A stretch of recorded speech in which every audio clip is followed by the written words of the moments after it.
All right, guys. So I'm here today to pretty much do some maintenance on the car. Now, is this going to be a how-to video? Absolutely not. I'm not going to tell you guys how to do this because Kevin Vo already did it. Shout out to that dude for telling me that this was a thing. Now, I immediately thought, because, you know, these past couple of weeks, my battery has just been dying out of the blue.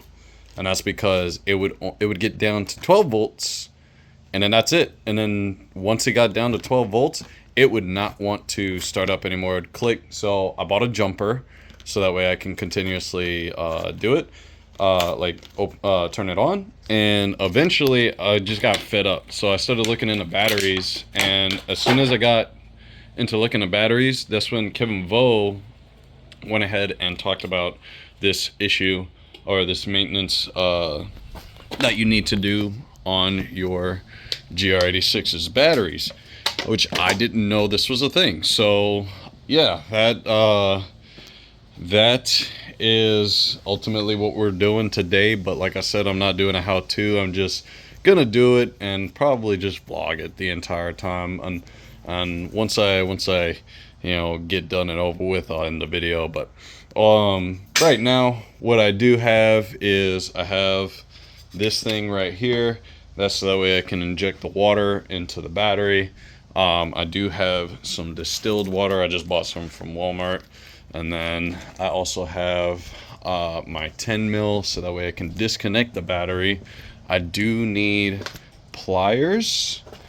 But if not, I'm gonna try to see if I can use this and just hammer it from the back and see if I can turn those screws open. So let me go ahead and do this. Here. Left. There's gotta be a big one. Oh my gosh, there is a cum stain the shape of a penis on my fucking engine cover. I'm gonna show that in just a second. Alright, that's one. Here's two.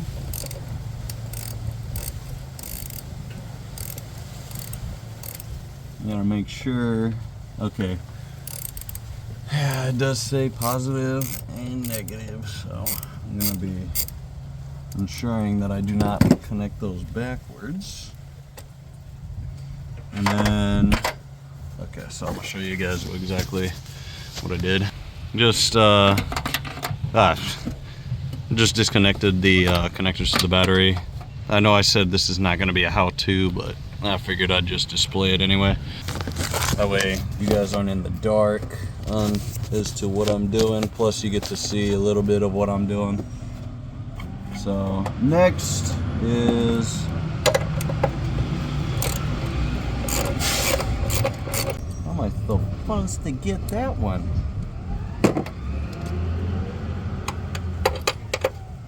Jesus Christ! I need to get an extension. I got a deep socket so that way I can get the other one.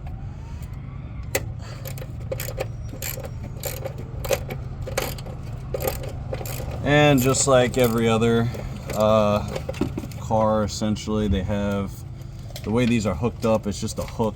So what I'm going to be doing is just pressing down so that way this hook disconnects.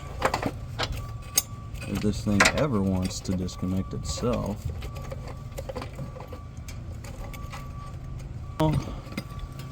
Got this off, this bracket. I'm going to go ahead and just grab the battery. Let me grab this. Ugh.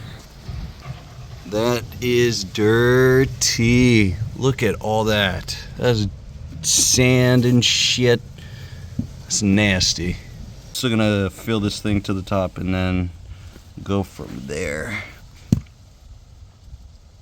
It looks like this side needs to be filled up more than this side.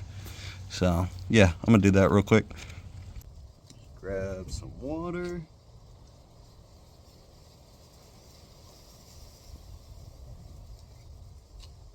And just like that, one is done.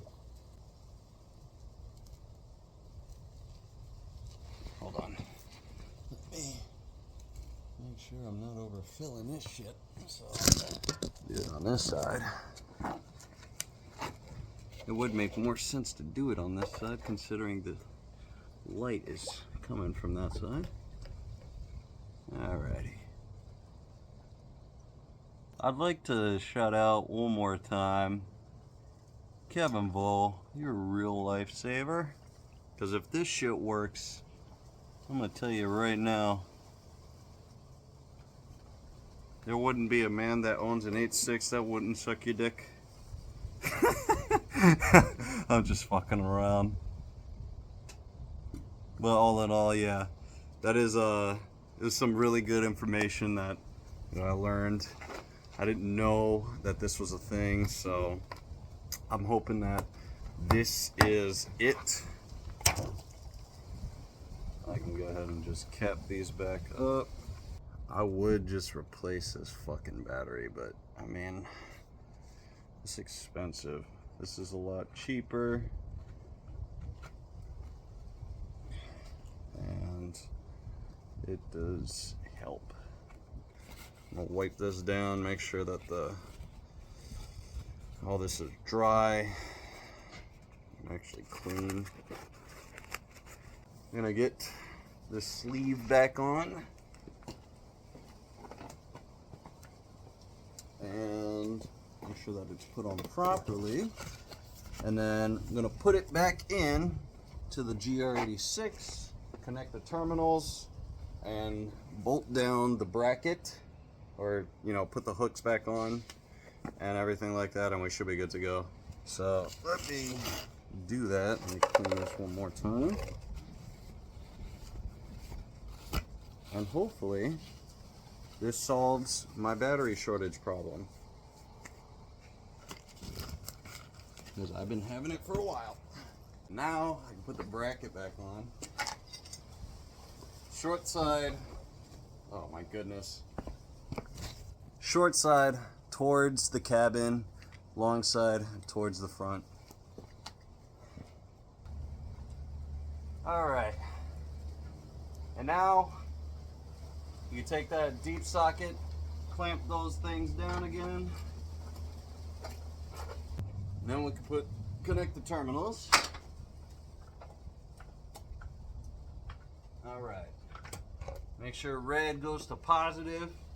This is mechanics 101, but there are dumb people out there. And the black goes to negative.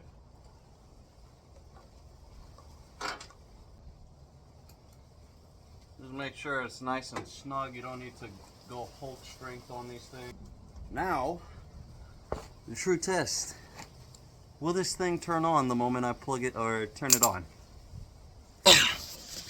It's back at 12, and it's pissing me off too. What is going on, huh? What are you saying, huh?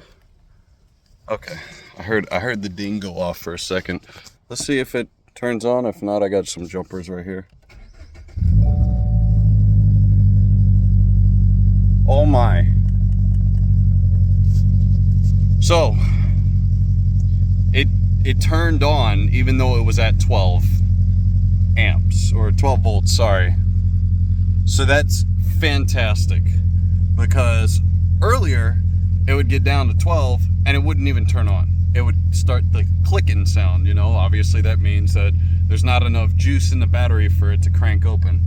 So I don't think I'm gonna need these for a while. I just got some cheap $100 stuff. This is typically what it would do, is it'd fluctuate between 13 and 14. That was normal. It would still turn on, no problem. But it was when it would go down to 12 volts, and then that would pretty much be its limit. That's where it would say okay, yeah, it still has 12 volts, you should be able to turn it on. But I'm thinking that the computer is not telling me that it's actually lower, so it's not able to turn it on. Oh, I gotta reset all the functions too. I just realized that. Because when I disconnect the battery, hold on, let me go ahead and do this. Oh, door's still open. So when I disconnect the battery, all the options reset. So that's essentially it. I did have a lot more to say about the car, but then I was just dipping into like 30-minute territory and it just made so much. So I ended up cutting it short. But essentially, overall, that's it with the battery. It does work now. It did dip to 12 volts, but then it turned on. And so that was the problem that I was facing, was it would dip to 12 volts and then the car would not want to turn on anymore. So it, I filled it up and it's consistently turning on again. So that's good. That's great. That's fantastic. Anyway, guys, want to go ahead and say, have a great day. God bless y'all. And yeah, y'all have a great week.